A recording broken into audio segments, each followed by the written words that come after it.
রণবীরের সঙ্গে প্রেম পান্তা, কার্তিকের সঙ্গেই শেষে আশিকি টিকে গেল তৃপ্তি ডিমরির। রণবীর কাপুরের সঙ্গে অ্যানিমেল ছবিতে তৃপ্তিকে নিয়ে কম চর্চা হয়নি। দর্শকেরা পর্দায় এই জুটিকে আবার দেখতে চেয়েছিলেন, কিন্তু হলো কই? কার সঙ্গে প্রেমে বেশি তৃপ্তি, এমন প্রশ্ন কিন্তু উঠতেই পারে বলিউডে উষ্ণ নায়িকা তৃপ্তি ডিমরিকে ঘিরে। প্রশ্ন তোলার কারণ অবশ্য তিনি নিজেই তৈরি করে দিয়েছেন। কখনো বিপরীতে রণবীর কাপুর তো কখনো কার্তিক আরিয়ান।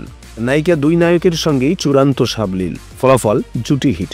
কিন্তু বলিউড বলেছে কার্তিকের সঙ্গেই নাকি পর্দায় প্রেমে বেশি তৃপ্তি তার, আর তাই আগামী বছর ফের রুবাবার সঙ্গে জুটি বেঁধে ফ্লোরে যাচ্ছেন তিনি। তৃপ্তি যে প্রথম সারির নায়িকাদের বিপরীতেও নিজেকে প্রমাণ করতে পারেন, প্রথম বোঝা গিয়েছিল অ্যানিমেল ছবির মুক্তির পর।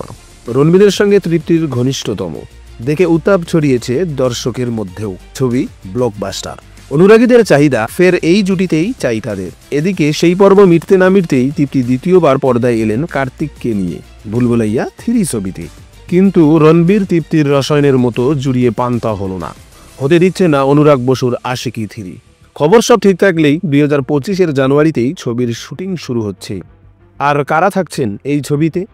ত্রিকোণ প্রেমের তৃতীয় বাহু হিসাবে দেখা যাবে শার্বরীকে। শুটিং শুরুর আগে তারা 3 মাথা এক হয়ে চিত্রনাট্য পড়বেন পরিচালকের কাছে। ছবির সুরকার প্রতিম। এই ছবিতে প্রথমে নায়িকার ভূমিকায় অভিনয়ের কথা ছিল আদিত্য রায় কাপুর, পরে তিনি সরে যাওয়ায় কার্তিক আসেন। কেমন হবে আশিকি 3 তা আমাদের কমেন্ট করে অবশ্যই জানাবেন।